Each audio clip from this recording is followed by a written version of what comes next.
remercie chaleureusement Alain Mogard d'avoir accepté de clôturer cet après-midi.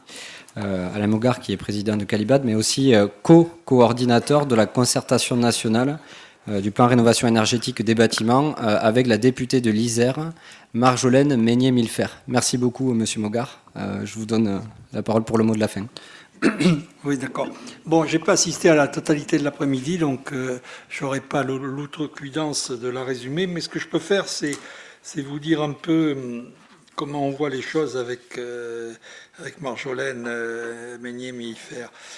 Bon, d'abord, il y a une idée, hein, moi je la trouve pas mauvaise, je suis pas objectif, c'est d'essayer d'avoir une constance dans l'animation entre la période où on concerte, la période où on va arbitrer après la concertation, et après ça continuera sur la mise en œuvre. Moi, je trouve que c'est assez simple dans la vie, c'est comme un grand projet sur le quinquennat, donc tous ceux qui sont dans le secteur un peu privé voient que quand il y a un grand projet, on essaie d'avoir une équipe permanente. Excusez-moi de dire des banalités, enfin c'est pas, puisque les ministères changent, les noms, vous voyez, les ministres, tout ça, donc un peu de permanence, ça fait pas de mal. Ça, c'est la première idée. Alors ensuite, la deuxième idée, c'est que, et je vois des têtes qui se connaissent depuis longtemps, en fait, cette question de la rénovation énergétique, il y a consensus politique depuis le Grenelle. Aussi le pied dans le plat, quels que soient les quinquennats, enfin avec des présidents qui croient plus ou moins sur la durée du quinquennat, mais enfin en général, il y a une continuité, et cette continuité, c'est important. Il n'y a personne qui met en doute que ce soit un objectif politique commun du pays. Ça rassemble tout le pays. Alors on me dirait, pourquoi on n'est pas allé plus vite ? Parce que ça ne marche pas si facilement que ça. Même les exemples européens, même l'Allemagne qui a opté pour cette solution avant nous, hein, c'est pas la peine de tourner autour du pot, elle en bave comme tous les autres pays. C'est pas si facile que ça. Donc au fond, moi j'analyse ce plan comme l'idée d'un formidable pragmatisme. Je vais mettre aussi une dimension sociale et politique, mais comme un formidable pragmatisme, c'est comment on peut être efficace. Comment on peut essayer d'être plus efficace. Voilà. Alors l'enveloppe budgétaire, on peut dire que plus on en a, mieux on est. Mais enfin, j'ai envie de vous dire, moi, ma première objectif avant de réclamer ou d'essayer de réclamer des crédits supplémentaires, c'est plutôt de dire soyons pragmatiques, efficaces. Et voilà. Alors donc, et quand on commence à dire ça, écoutez, sauf si on est anormaux, on fédère énormément de gens.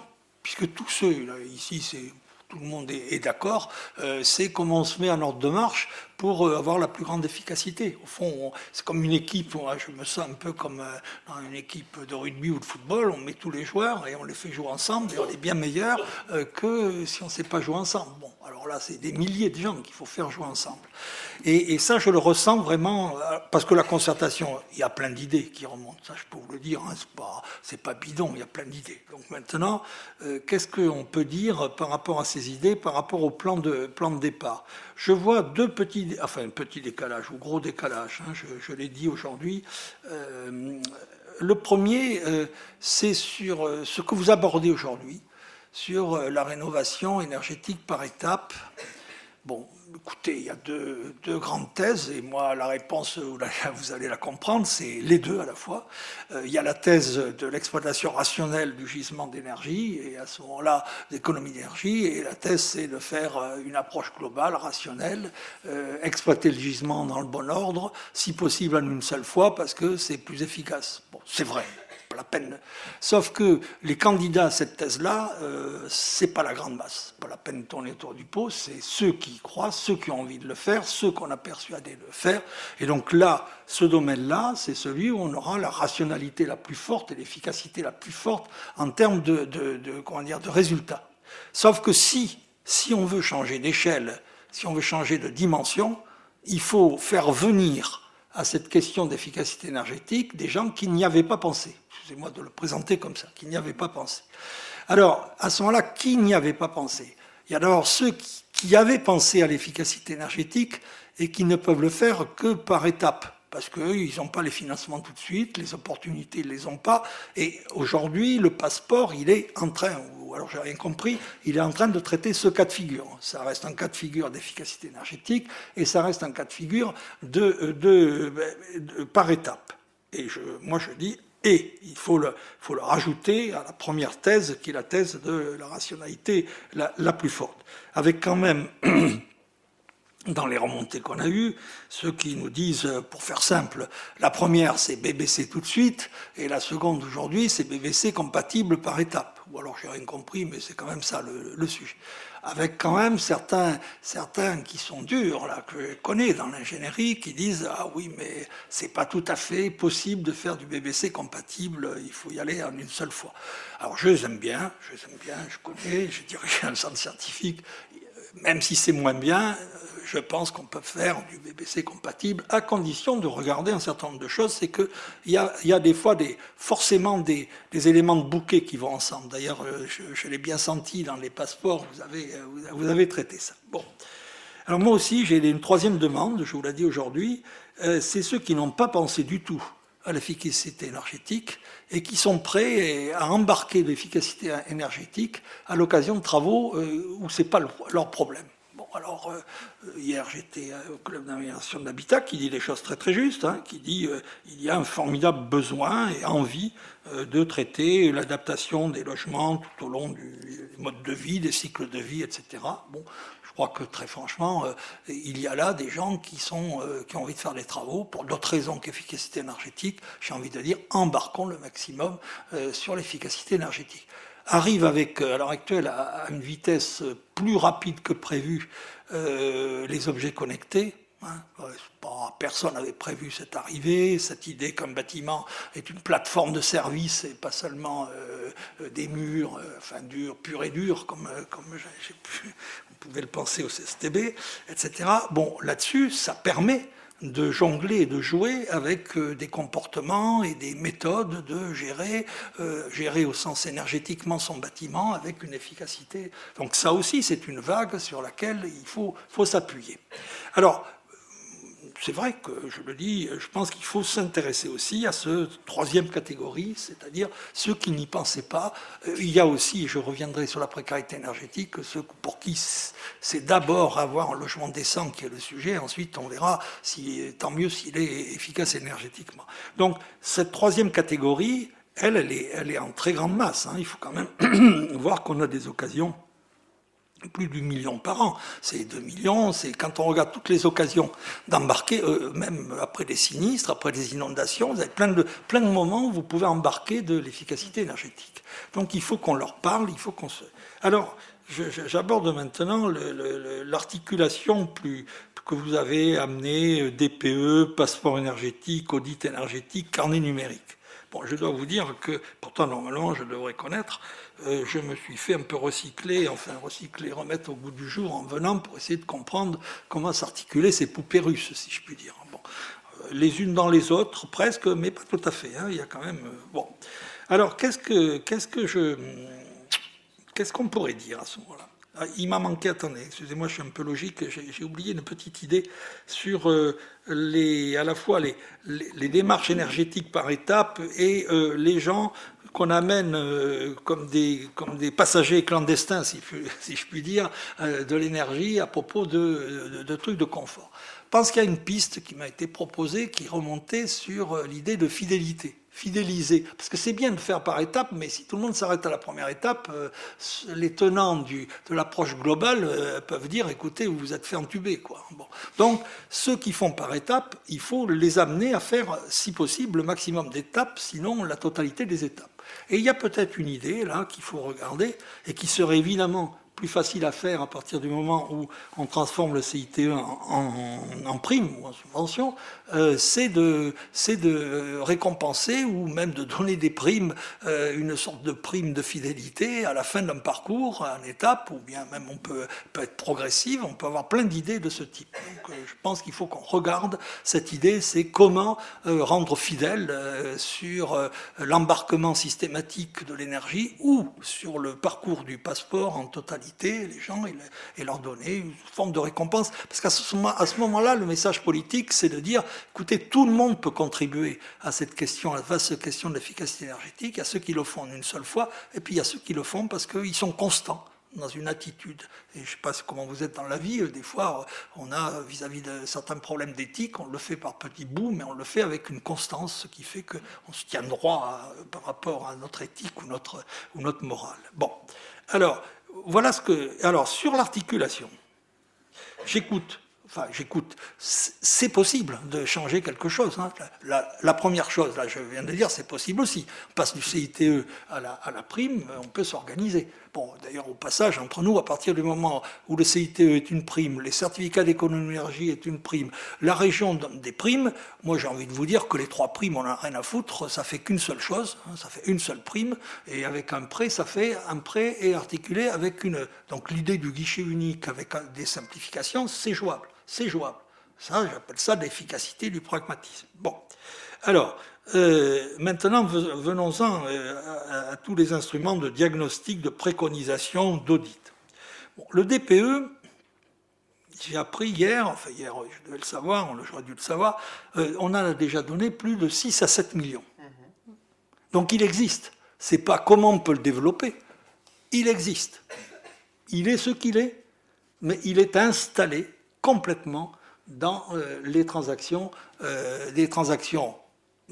vente et achat et au moment de l'allocation pour notamment dans tout le monde HLM, etc.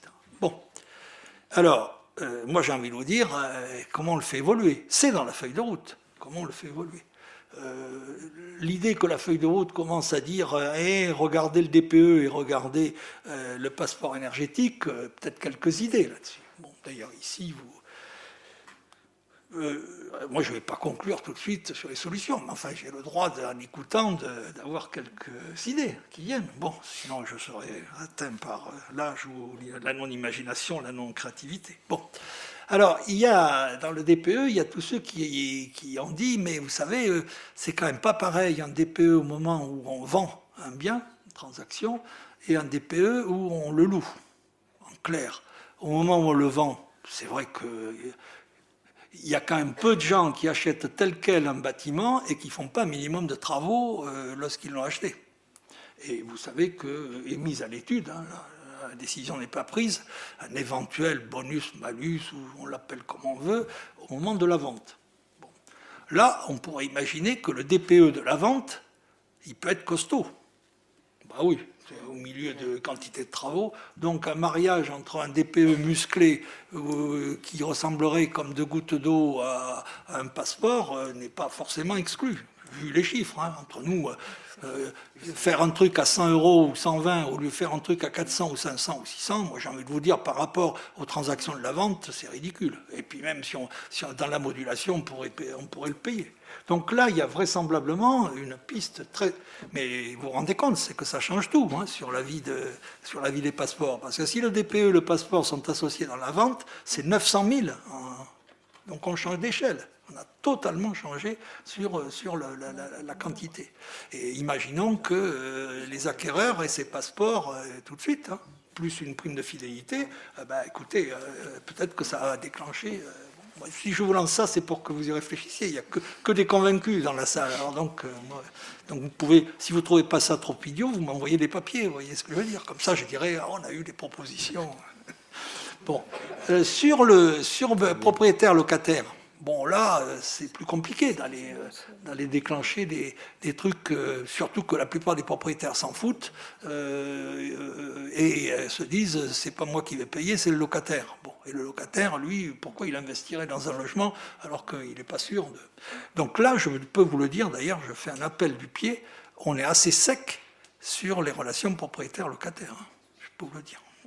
Moi, j'ai rien vu arriver qui permette de dire que ça va mieux se passer que maintenant. Sauf, mais là, j'ai pas à les évoquer parce que là, je vais me faire engueuler. Mais bon, enfin, réfléchissez-y à titre comme ça. Je dis ça au hasard. Quoi. Réfléchissez-y au hasard. Et il y a plusieurs façons de réveiller un propriétaire dormant. Un propriétaire dormant, il peut se réveiller qu'au moment de la transaction. lorsqu'on lui pique ou pas, ou on lui demande de vendre moins cher. Hein, on a à peu près compris. Mais enfin, si chaque année il avait un impôt annuel qui soit un tout petit peu modulé en fonction du niveau de son par exemple, je dis au hasard, hein, la taxe foncière, vous voyez, qui est payée par le propriétaire, peut-être qu'il se dirait, mais merde, pourquoi je paie plus cher, pourquoi je paie moins cher? Bon, on lui expliquerait que s'il faisait les travaux, il paierait moins cher. Alors on ne sait jamais, peut-être que ça peut déclencher des comportements. Ça veut dire qu'en clair, si on veut qu'un propriétaire qui loue au bailleur déclenche des travaux, je pense que c'est plus facile si on lui rappelle chaque année que ça ne vaut pas la même valeur, son bien, ou il a payé plus cher, si c'est un bien qui n'est pas... Bon, là je suis off, hein, je suis en dehors de tous les trucs. Bon, alors j'ai presque fini. J'ai trouvé que tout ce que vous avez dit sur le tiers de confiance, sur les personnes de confiance, on le retrouve partout. D'autant qu'aujourd'hui, je suis obligé de réagir au bon sens du terme. Une enquête de Que Choisir qui est allée trouver plein de filous dans la façon de vendre un certain nombre de trucs. Bon, donc moi je pense que l'idée du tiers de confiance, c'est très important. Très important et ce tiers de confiance, je pense que il faut que le secteur public, que les territoires, que la collectivité disent je la donne cette confiance, en alliance avec le secteur privé, mais je crois que... Alors, il y a le tiers de confiance dans l'information. Bon, écoutez, c'est le bazar, hein, le nombre de trucs, moi qui réinvestis le nombre d'endroits où on donne de l'information, il faut au moins qu'il y ait une bannière commune. Hein. C'est pas qu'on puisse dire que ça prenne plusieurs formes, mais que ce soit bon.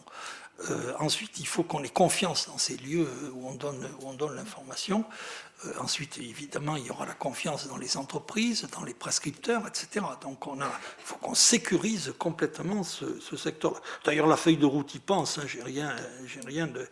Alors, il reste une dernière chose. Et je pense que cet après-midi, là, je vois bien les interventions des uns et des autres, elle est très sensible. C'est l'articulation que je qualifierais de l'articulation État-territoire, et avec une idée simple, c'est que si on veut être près de la demande, près des gens, ben c'est sur les territoires qu'on est près des gens, quoi. On peut leur donner des messages politiques généraux au niveau de l'État, mais après, c'est bien sur le territoire que l'on décline. Voilà. Et en plus, les actions territoriales, elles sont imaginatives, parce qu'il y a énormément d'expériences territoriales qui peuvent être différentes. Bon, on a le problème des bonnes pratiques, aller se piquer les idées, s'améliorer mutuellement, mais je pense qu'on est près des territoires. La seule chose que je voulais dire et que j'ai ressenti là en regardant ce problème des territoires, c'est que, bon, peut-être que je reste un tout petit peu jacobin, moi je suis très pour, je le dis, sur les territoires, mais à condition que tous les territoires assument les objectifs politiques au bon sens du terme. C'est-à-dire, on ne peut pas imaginer une baronnie. Alors il me reste le deuxième volet que je voulais dire d'infléchissement, qui est le volet social sur la précarité. Enfin, d'abord les passoires occupées par des ménages précaires. Bon, ça c'est un choix politique qui est clair dans le projet. Il a sa dimension tout à fait sociale et humaine et humaniste. Mais si on fait jouer les territoires, il faut être sûr que c'est appliqué partout. On n'a pas des territoires qui disent, moi, vous savez, les ménages précaires, et puis ça dépend quel précaire m'intéresse. Hein. Il y en a d'autres qui sont précaires, mais ils n'ont pas le droit d'être considérés comme précaires. Vous voyez un tout petit peu ce que je veux dire. Donc je pense que là, on doit faire attention à ce que sur la République, dans le territoire de la République, on ait la même attitude lorsqu'on décide de faire ça. Alors sur ce domaine social, il va dire qu'on écoute, quand même, on écoute. On est sensible, on était très sensible à ce qui nous a été dit sur il faut aller les chercher, il ne faut pas que ce soit parmi les précaires, disons les plus débrouillards, entre guillemets, parmi les précaires qui profitent des aides. Si on est humaniste, c'est ceux qui en ont le plus besoin qu'il faut aller voir. Donc il faut aller les voir vraisemblablement sur un autre critère que je pense qu'il faut aller les voir sur la dimension sociale complète, c'est les assistantes sociales, ceux dont ils ont besoin, quoi. Il faut alors aider par des éléments rationnels, mais je pense qu'il faut il faudrait décliner cette dimension totalement, humaniste, sociale, enfin, ou sociale, j'emploie ces mots-là, bon, c'est ma génération qui parlait encore d'humanisme, mais j'espère que la jeune aussi. Voilà, donc il faut aller traiter ces cas-là avec toutes les dimensions, dans toutes les dimensions, qui sont, parce que c'est de leur redonner une dignité, etc. Bon, donc à ce moment-là, la politique de précarité énergétique serait un des aspects d'une politique de retour à l'humainement digne dans le pays, quoi. Voilà, ça, je trouve qu'il y a quelque chose, en tout cas nous, dans les remarques que nous ferons avec Marjolaine Meunier-Millifer, on insistera sur cette dimension que je qualifie de profondément sociale. Alors je sais bien que certains rationnels disent bah oui, mais tout l'argent que vous allez mettre là, c'est autant de moins dans le grand truc de l'efficacité énergétique. Bon, mais je trouve que quand même, de temps en temps, on a aussi le droit d'avoir des dimensions qui donnent une arête et une dignité à une politique qui est pas seulement effet de serre, c'est aussi penser à tous ceux qui sont sur le territoire. Voilà. Donc, par rapport aux questions, j'ai terminé. Certains disaient ça sert à rien, la concertation, les carottes sont cuites. Non, je pense qu'il y a des marges de manœuvre et c'est ça qu'il faut faire. La dernière chose, c'est que moi, si je vous écoute aussi, il y a des choses qui pourront peut-être être mises au point encore, avec 6 mois, vous voyez ce que je veux dire. On peut s'améliorer en cours, c'est-à-dire au lieu de vouloir que tout soit parfait dès le départ, on pourrait aussi imaginer dans ce plan qu'on prend la feuille de route, mais on l'améliore au fur et à mesure, sans être inconstant, sans trop changer de choses, mais qu'on puisse l'améliorer, parce qu'il y a des choses qui réussissent mieux que d'autres. Donc moi je pense qu'il faut qu'il y ait du réalisme aussi dans notre façon de conduire le projet. Voilà. Bon, mais écoutez, je vais m'arrêter là et je vais essayer de... Et puis si j'en reçois des suggestions, n'importe lesquelles, mais s'il y en a qui correspondent un peu à notre discussion de cet après-midi, elles seront les bienvenues. Voilà. Vous pourrez compter sur nous. Merci beaucoup, Monsieur Maugart.